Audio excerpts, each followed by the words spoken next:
Major funding for these programs is provided by grants from HSH Nordbank and First American Title Insurance Company of New York, Perfect Building Maintenance, SJP Properties, Murray Hill Properties, Bank of America, Greenberg Traurig, Allied Partners.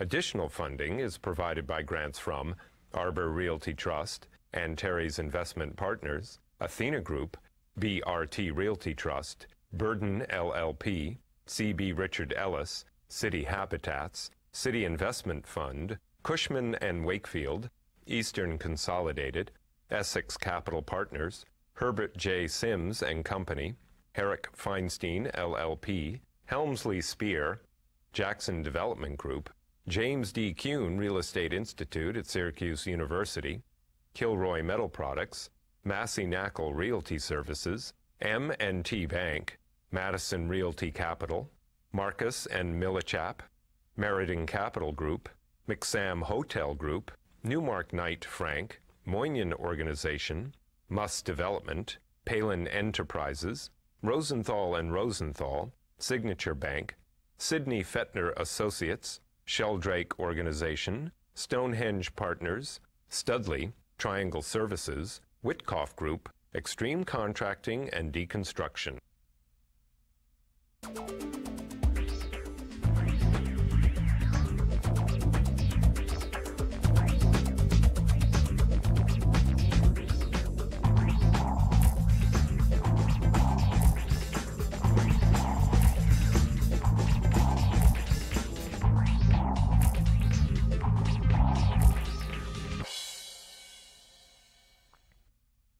My name is Michael Stoller, host of the Stoller Report, Real Estate Trends in the Tri-State region. Forget the region. There's only one place I like. I'm Brooklyn born, I'm Brooklyn bred, I'm a Brooklynite. And today I'm going to talk about my favorite borough and what's happening in downtown Brooklyn. And who better to speak about downtown Brooklyn are four machas who know what's happening in the neighborhood. My guests today are returnee, the Honorable Marty Markowitz, the borough president of Brooklyn. Robert A. Levine, the president of RAO Companies. John Catsimatidis, I don't know how we figured you were in Brooklyn, but you've been in Brooklyn many years. John is the chairman of the Red Apple Companies, Gristedes, and a variety of other companies. And last but not least is Paul Travis, president of Washington Square Partners. So, Marty, since you're the borough president, tell us what's happening in downtown Brooklyn. It's expanding, it's exciting, it's going to be a 24/7 work. Wait a second, it isn't for 24/7? No. When I went to college at LIU, it was 24/7. Maybe it's ended at 4, but... Yeah, no, this is going to be, it's really going to be the center. It's a new city center in New York City.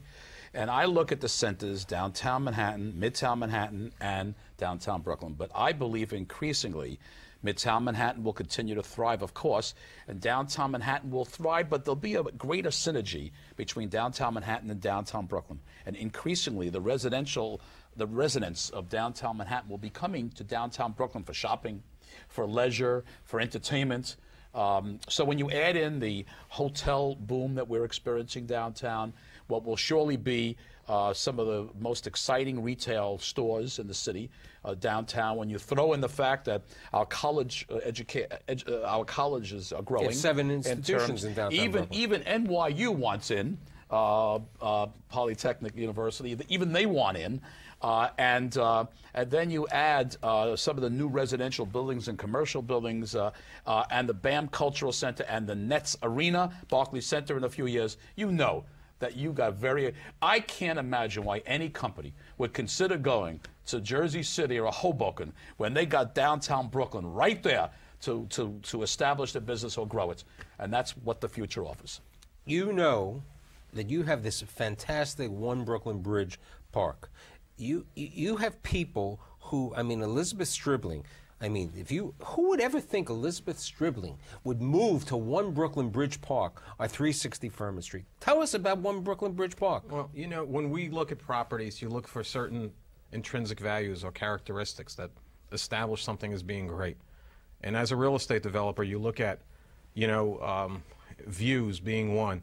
You look at waterfront being 2. You look at, you know, great bones of a building or characteristics of ceiling heights or different things. And then amenities, you know, different types of amenities. Are you near a park? Can you take a dog out for a walk? Can you do this? Can you do that? Can you look for public transportation? Parking for a car, all these things. We were able with 360 Furman Street to take everything that we ever conceived of and put it in one building. And basically that's it. Elizabeth Stribling chose Brooklyn because, as she said, the city is at her feet. It's there. You know, Brooklyn is accessible to everything, you know, and one of the things that we see is that Brooklyn has changed. You know, under Marty's guise, and to give Marty credit for a lot of things, you know, Brooklyn's a wonderful place. I grew up in Brooklyn, but then I left Brooklyn. Well, now I'm back, you know, and it's just been, it's just a truly amazing place. It's accessible to everything. You know, the fact that you can be in Lower Manhattan working and be in Brooklyn or in Brooklyn Heights or along the Brooklyn waterfront by water taxi now within 5 to 20 minutes makes it a very pleasant commute, you know, and we've looked at that and said, you know, we've looked at Wall Street and said, hey, trade the floor for the sky, go to Brooklyn, you know, the sky's the limit, these kind of things. It's a wonderful opportunity. John, you know, you've been in Brooklyn for how many years? I mean, you were born, you know, in Greece, but then you came here, you grew up on the Upper West Side, you know, near Lewiston Stadium.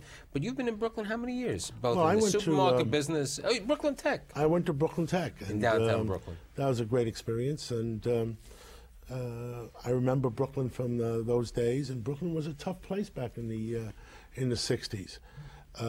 In the area of Myrtle Avenue that we're looking at now, you wouldn't dare walk around Myrtle Avenue. I mean, you would definitely be mugged in 5 minutes. Brooklyn is a different place. It's come a long way, and I'm sure Marty Markowitz has done a wonderful job. So what are you doing down in Myrtle Avenue? You bought this property about 20 years ago? We bought this property 25 years ago, and Metrotech built across the street from us, which was a great help. And the city upzoned the area, which created value.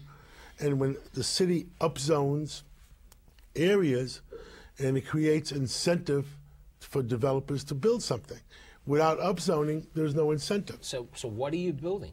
I mean, you have this big site on Myrtle Avenue. Paul will get into a second on, you know, because he was involved with Metrotech and also involved with the other property. So what are you planning to build? We have zoning to build approximately about 1,300,000 square feet, 40-story tower on Flatbush and Myrtle, and some affordable housing on the rest of the blocks.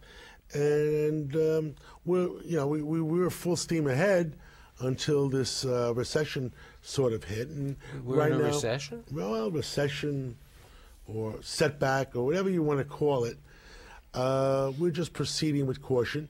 Instead of building the entire project in one full swoop, which is a $500 million project, I think we're going to be we separated the project into 4 buildings, and we're going to put up the first building, which I think is the responsible way to go at this point. And you're going to build a rental building, correct? Or a condominium? It'll probably be, well, you build it so you're able to do it either way, either a rental or a condo, depending where the market is when you finish the building. Paul, I mean, you've been with the Forest City Ratner Company, but right now you're involved with the largest project in downtown Brooklyn, probably in the past decade. As we were saying prior to the show, I remember the RKO Albee who was there. Marty might remember it. Okay, you know, but I still remember Junior's was over there, Marty, and they had the cheesecake with the little pickles and all the rest. Still okay, there, thank God. You don't get that in Manhattan, by the way. Okay, I know you don't get. You don't get that in Manhattan. They do have a Junior's. Okay, now, Albee Square Mall, which was built, was an ugly, disgusting place. Now you guys are building something called City Point. It sounds like, you know, the stadium over here. But tell me about City Point. 1.7 million square feet. I mean, that's huge. Well, I think as the borough president said before, City Point reflects to us the maturity of downtown Brooklyn as a much more of a mixed-use center. When I was involved in the Metrotech project 20 years ago, it was really thought of as an office park. And in many ways, to get office tenants to move at that time, you had to convince them that they could almost isolate themselves from everything else that was happening around them. But wasn't that the problem with Metrotech? It was and like that turned out to be obviously an issue. As it's turned out, there's been tremendous change around downtown Brooklyn in the last 20 years. If you look at it now from a demographic point of view, There's 500,000 people who live in the neighborhoods around downtown Brooklyn. 20% of them have household incomes in excess of $100,000. That's the third largest concentration of affluent households in the city. So we look at that, and we look at what the opportunities are in downtown Brooklyn.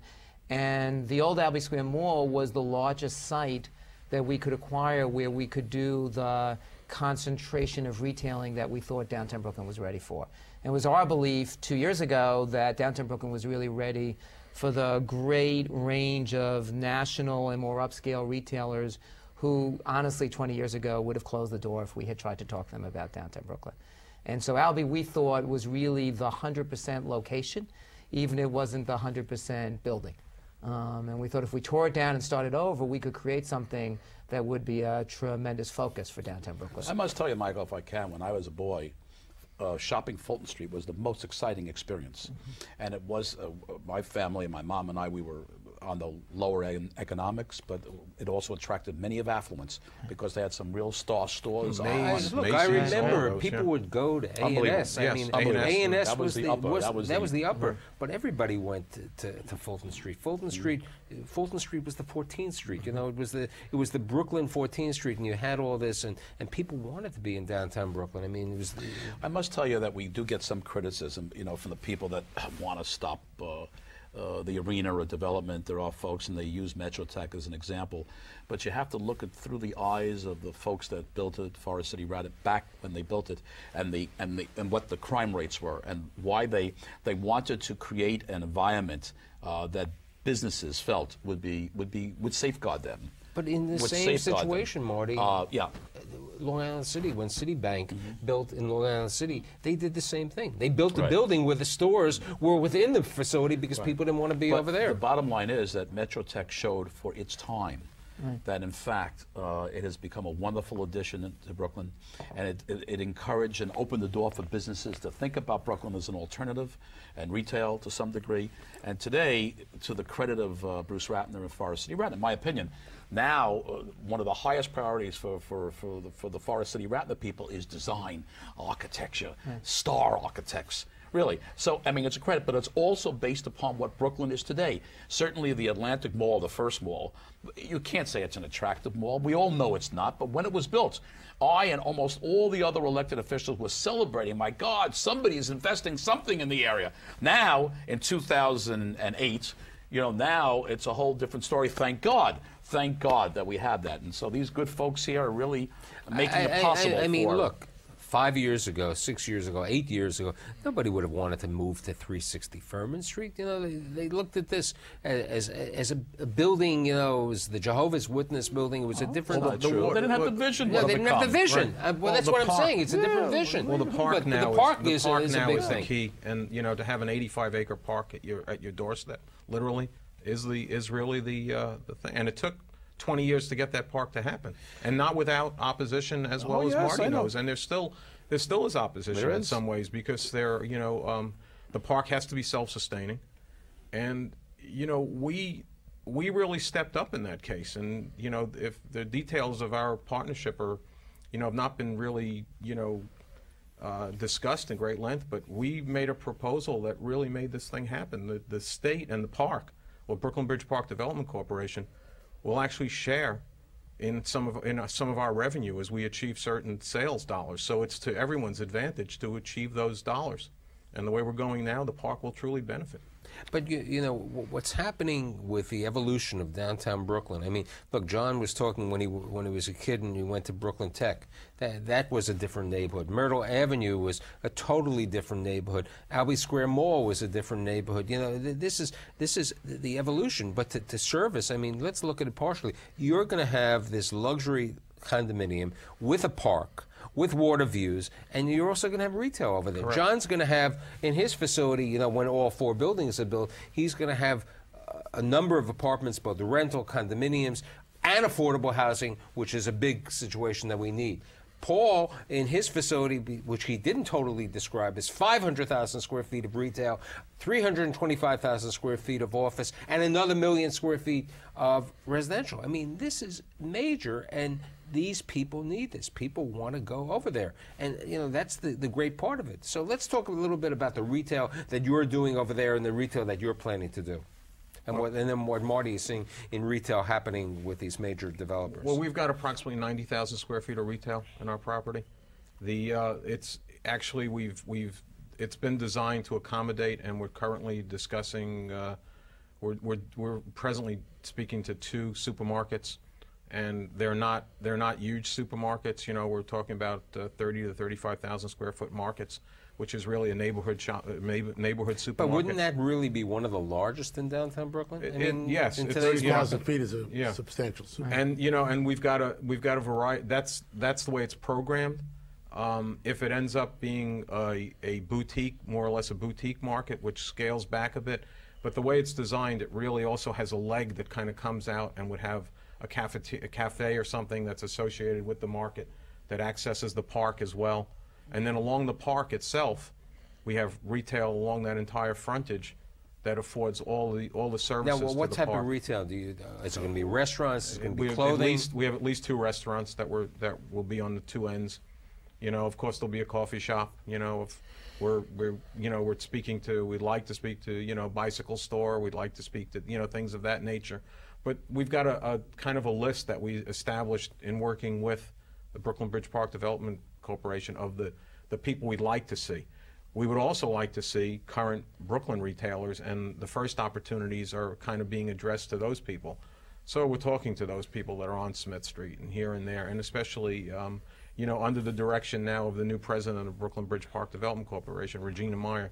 She's clearly an advocate of trying to get current Brooklyn businesses to come there. So we're marketing it along those lines. And John, what type of retail tenants do you think? We have maybe they could have a Gristedes, you know. Well, it's a possibility. Whole Foods, perhaps. You know.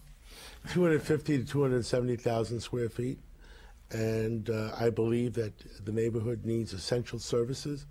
Definitely needs a drugstore. We've already signed up Dwayne Reed for the drugstore, and we're talking to several supermarkets, and worst comes to worst, we could always put a Gristedes there. We think that creating an atmosphere to live there, a livable atmosphere, is very important. It isn't just renting stores.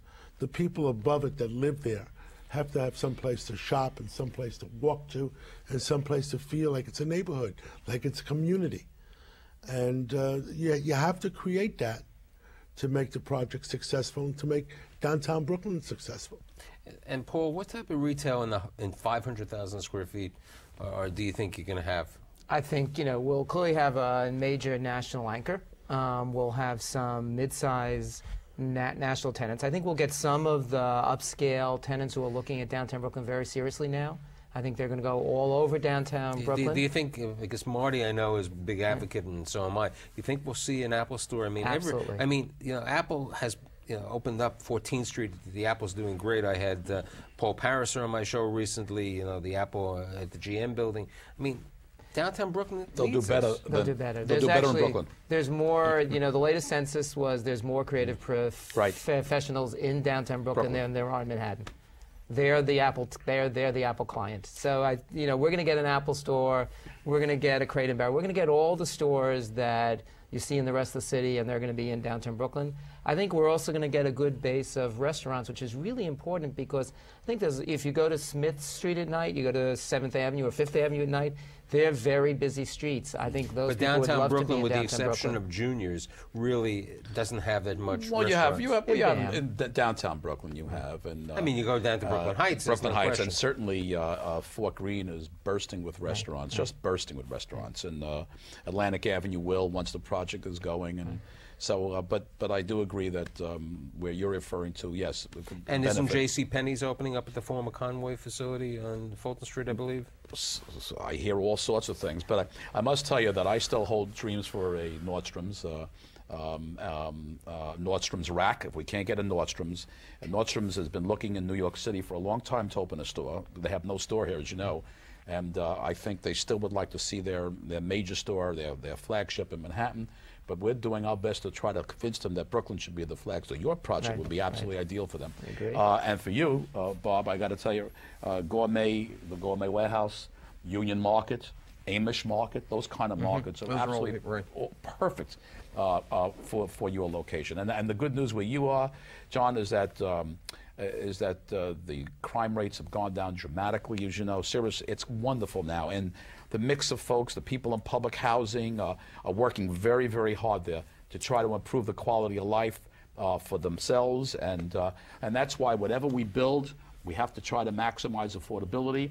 And we've got to create the jobs, the retail jobs and the offices. The more people that are working in Brooklyn, the better it is for all of us. Affordability is key, because one of the reasons people come to Brooklyn, because they can't afford Manhattan. And they're looking at Brooklyn as the affordable New York. But we have to keep safe streets. We have to make sure they feel good walking around, and they can't, and I think that's very, very important. I have to correct you. I'm not sure that's why people are moving into Brooklyn, because we're cheaper. What happens is very often is that younger people, they start having families, and they need more space. I mean, that's really what it comes down. And they take a look at Brooklyn, they say, you know what, I can get more space within the budget that I have. And also, they want a life that is a little more, how do you say it, friendly in terms of density. In other words, they like, space. Even though they may live in those bigger buildings, they still want lower density in terms more of space for the same dollars. More management, more control of the lives. We're talking about, to go back to Marty, he's always said, Brooklyn is a city. Let's realize it's a city in itself. It's a city unto itself. And downtown Brooklyn is the city center. And what we've realized, having done a lot of development in Tribeca and Chelsea, and especially in Tribeca, we've seen, and we've seen a lot of customers coming from Tribeca. When we first developed in Tribeca, we had all of these young families, and they were all having babies, and they all chose our projects. And we used to joke, we thought it was something in the water or something, but it's amazing how many children were born in some of the buildings we did in Lower Manhattan. You sure it wasn't in Borough Park? Well, and then those people now are finding that the schools, especially the private schools and all that are in Brooklyn, Brooklyn Heights and those areas, are very attractive to them. And they can find apartments that are larger, that have a lower density in a community. And on a Sunday morning, they can take a walk with their children, and they will have access to an 85-acre park. Not bad. And all of those things. And it's, it's a great place to live. That's what it comes down to. It'll be a real stroller derby, I'm telling you. Well, it is now. I mean, Brooklyn Heights is now. Yeah, and I think that has an impact on what's now happening with the office market, because it's really different than the Metrotech market 20 years ago. If you look at the last three leases at Metrotech, none of them were with a financial services firm. And the last one, which was Ms. Foundation, said the reason they moved is 60%, and that's a really young workforce, 60% of their workers lived in Brooklyn already. So I think the sort of work that everyone in this room is doing has created now a constituency which is now coming over into the office market also. And that's why we're seeing those leases. There's a tremendous demand for office space for professional firms, not unlike our design firms. And I could think of 10 or 15 of my friends that are all looking for office, because first of all the spaces they had, in whether they're in loft spaces or spaces in the Flatiron district or whatever, all those spaces have been converted to residential. And they have no place to go, and they all keep asking the same question. We've looked at many buildings now recently to see if we can convert them to actually to office lofts or something that could be attractive to them. With regard to office, what is the differential, Paul, between downtown Brooklyn office space and Lower Manhattan? Because Midtown's the most expensive. Well, you're looking at, for Class A space, which is hardly available at this point in Lower Manhattan. It's going to be a few years before there's a substantial amount of space available. You're looking for brand new Class A space in Lower Manhattan. You're talking about $70 a foot. In downtown Brooklyn, we think Class A office space will go in the high 40s a foot.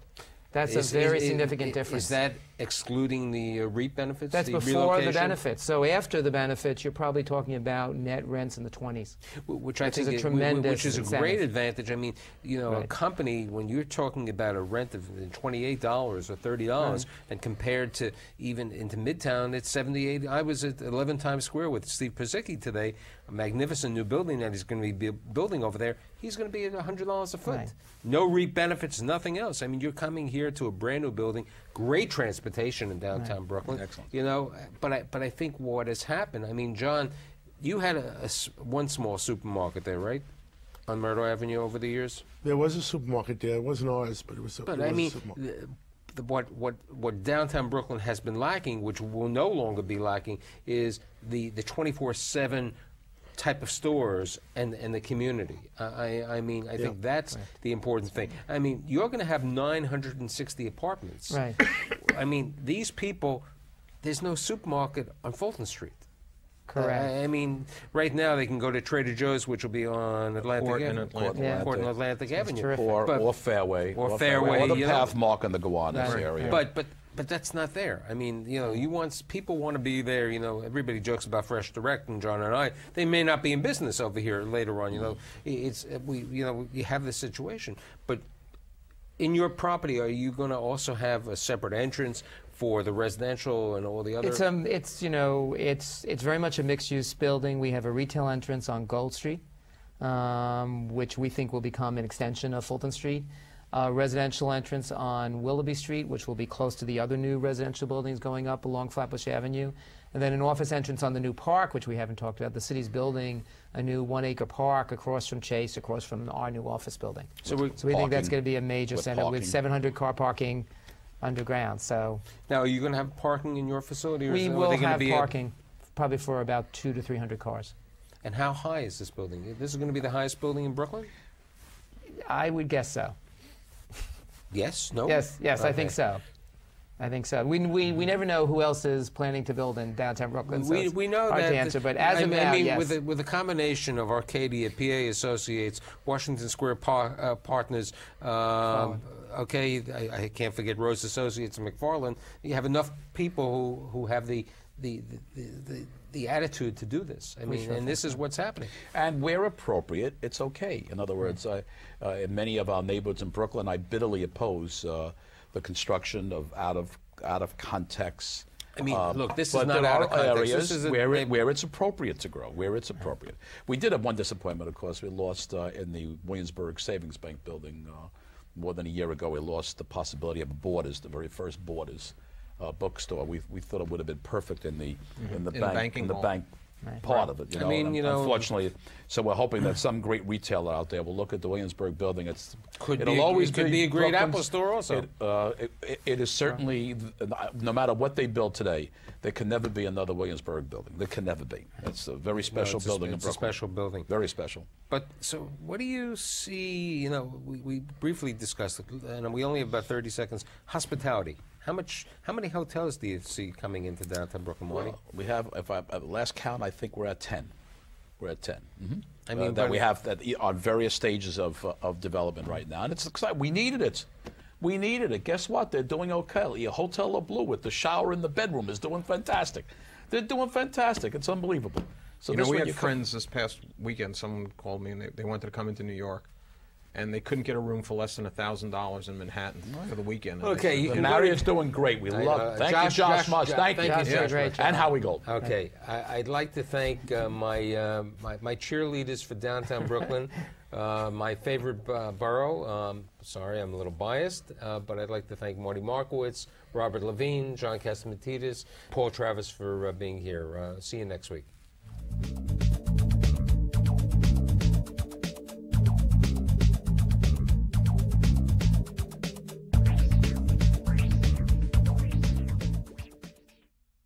Major funding for these programs is provided by grants from HSH Nordbank and First American Title Insurance Company of New York, Perfect Building Maintenance, SJP Properties, Murray Hill Properties, Bank of America, Greenberg Traurig, Allied Partners. Additional funding is provided by grants from Arbor Realty Trust and Terry's Investment Partners, Athena Group, BRT Realty Trust, Burden LLP, CB Richard Ellis, City Habitats, City Investment Fund, Cushman and Wakefield, Eastern Consolidated, Essex Capital Partners, Herbert J. Sims and Company, Herrick Feinstein LLP, Helmsley Spear, Jackson Development Group, James D. Kuhn Real Estate Institute at Syracuse University, Kilroy Metal Products, Massey Knackle Realty Services, M&T Bank, Madison Realty Capital, Marcus and MILLICHAP, Meriden Capital Group, McSam Hotel Group, Newmark Knight Frank, Moynihan Organization, MUSS Development, PALIN Enterprises, Rosenthal and Rosenthal, Signature Bank, Sidney Fettner Associates, Sheldrake Organization, Stonehenge Partners, Studley, Triangle Services, WITKOFF Group, Extreme Contracting and Deconstruction.